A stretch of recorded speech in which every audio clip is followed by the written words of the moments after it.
मेरे पास कुछ भी नहीं था।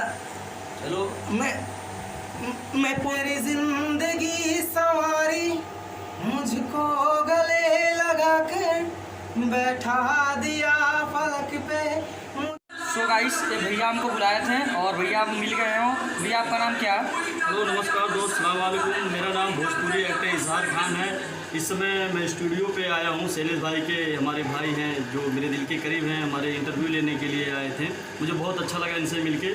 दबंग म्यूजिक नाम है स्टूडियो का। दबंग म्यूजिक नाम है भैया आपकी कंपनी का, और भैया का स्टूडियो भी है। और देखिए बहुत सारे लोग यहाँ पर आए हैं, आप लोग सबसे परिचय, सबसे बातचीत करा रहे हैं। और आप लोग देख सकते हैं गाइस, हमारे ज़िले का, महाराजगंज ज़िले का ये मतलब बहुत अच्छा स्टूडियो है। और भैया हमको इनवाइट किए हैं तो सब लोग से मिलाएंगे और जिसके अंदर जो भी कला है अपने चैनल के माध्यम से ज़रूर आप लोग को दिखाएंगे और भैया का इंटरव्यू लेंगे।